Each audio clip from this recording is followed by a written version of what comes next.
So I've come to Soho to meet the man himself, John James, at Soho Estates. So most of you would know about the Soho Festival. It's been a huge success since it started, and I'm keen to find out what his thoughts are and what's next for Soho Estates. Let's go check it out. John James, thank you so much for coming on Posh Cockney TV. Thank you for inviting me, it's a pleasure. How have you been?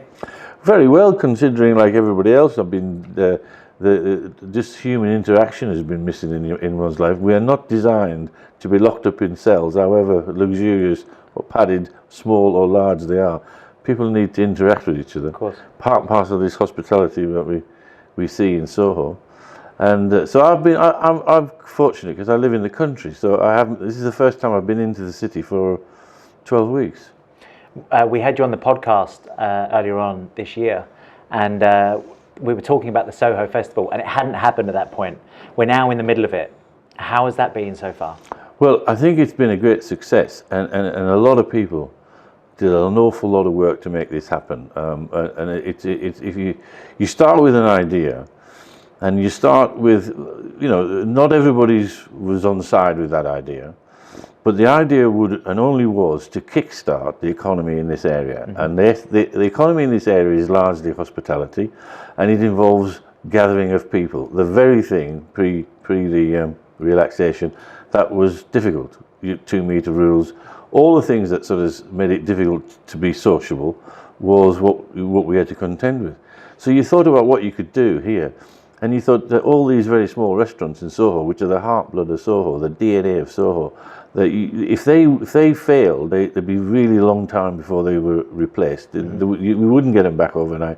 I estimated to be 18 months to 3 years before somebody came and took those places again, because it requires finance, it requires hope money, it requires somebody putting the effort in to want to do it. So we looked at what this was, wanting this thing to just be a kickstart for an economy, because there's a concentration of restaurants here. I mean, that was the nub of it. Yeah. And the first thing you could do to make that happen was, for us as a company, was write to all our tenants who are in these streets and say, look, we think this is a really good idea, and we can negotiate, or we can liaise, because it was not so much a negotiation, but we can liaise with the right at the top level of Westminster City Council, right to the leader, Rachel, and the cabinet, and say, this is a good idea, we think we should support this, and if you chaps, girls and boys, get on side with this, then we might have a chance to come out of this terrible situation earlier than others. I have to ask you about Super Saturday. So it had a little bit of bad press because it was so busy, but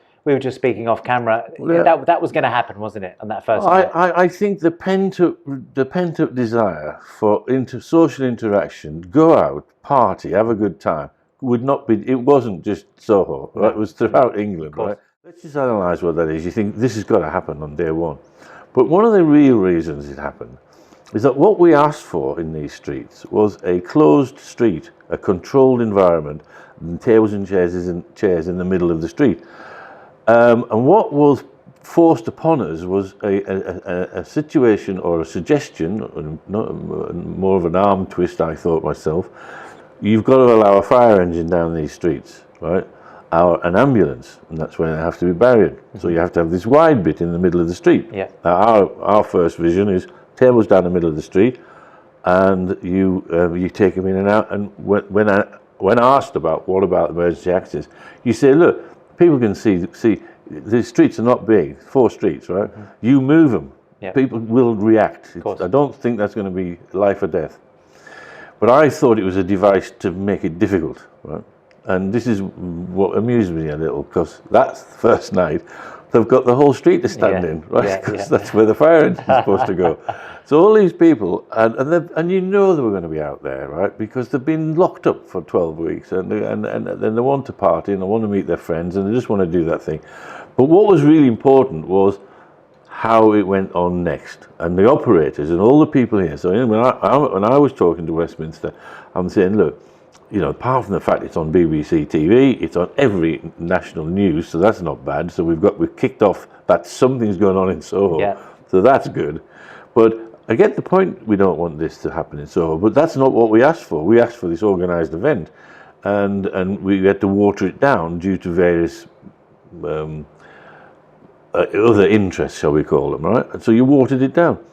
Now, what's obvious to everybody is if you put those tables back in that street, then these people won't be there to stand and drink. And all the operators who have got a license to protect, and very, very, very seriously, that's their life, that's their living. If they ain't got a license, they can't trade. They're all very, very willing to maintain this organised event, right? And there was a bit of fuss about calling it an event, when really you're just trying to save people's businesses, right? And I was asked not to call it a festival because it seemed too organised. But in truth, Liam, what we got was the very thing we should have got in the beginning, only a week later. So it wasn't disastrous. In fact, it was brilliant. If anything was going to make the thing work, because the councillors were willing to change, the councillors were willing to adapt, their officers were told to do it, which is a big thing when you're trying to deal with the bureaucracy of politicians and the way they work. If somebody says, somebody on high says to somebody, make this happen, then you get a very reasonable response from people, and they want to make it help. They want to help you, and that's what happened. So basically, the street then suddenly turns into what we see now today, and we're in 3 weeks now, I think, and the operators are all have come together as a kind of a community. These people didn't know each other before, particularly. They're now fighting for a common cause, common purpose. Livelihoods are at stake. The entire investment of their lives at stake.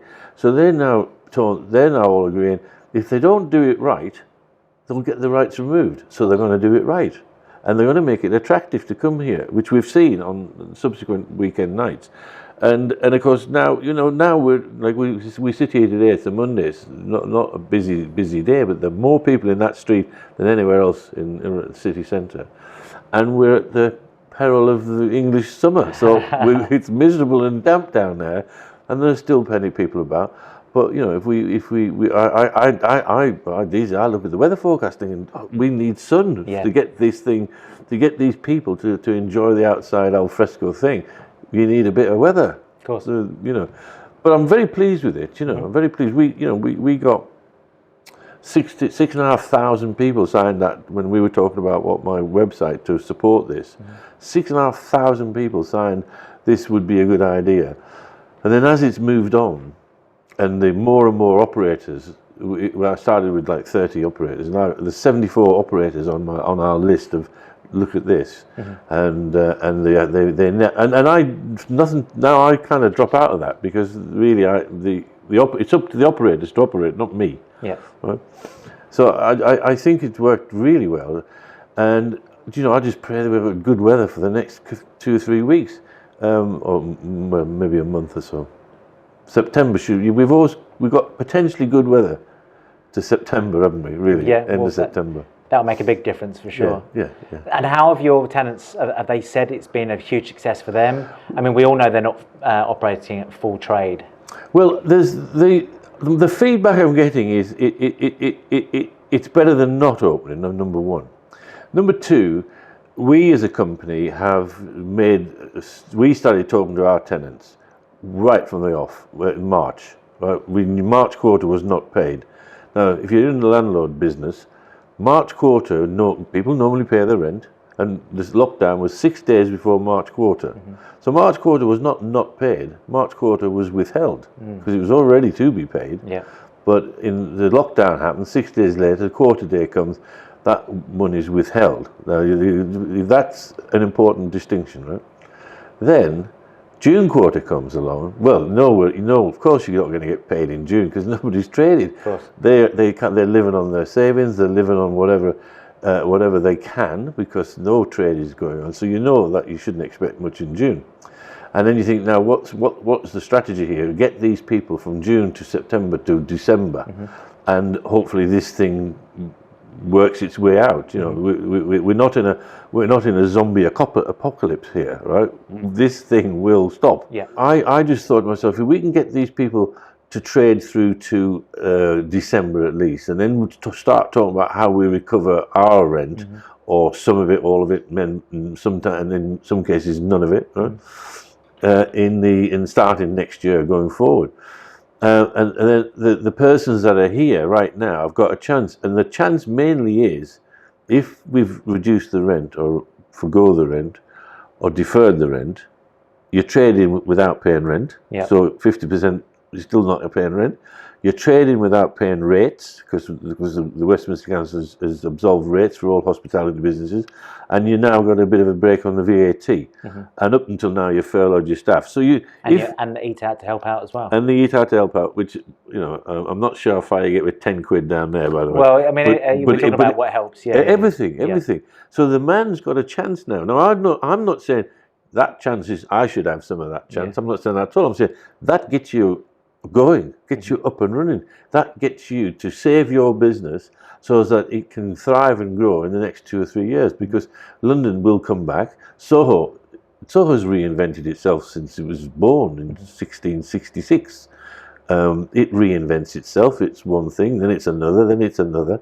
This is just a blip in Soho's life, right? Now, I don't want this blip to be killing people off. I'd like people to survive this blip, and that's kind of what we concentrated on. And this is a good break for them. The ones who were reluctant to open have now all joined in. Right. And I understood why they were reluctant to open, because one of them said to me, "John, I haven't got the money to subsidise the losses I will incur while business is trying to come back." I said, "I understand that. You'll run out of loot." Yeah. As soon as you open the door, the bills come. Right.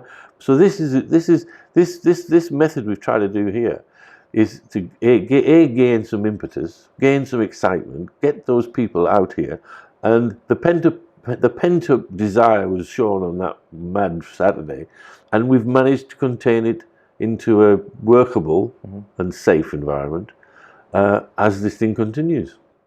I wanted to say that it's been an absolute pleasure having you on Posh Cockney TV. I thank you. It's actually the first time we've met, but hopefully we'll be able to maybe pop down Soho House or Compton Street.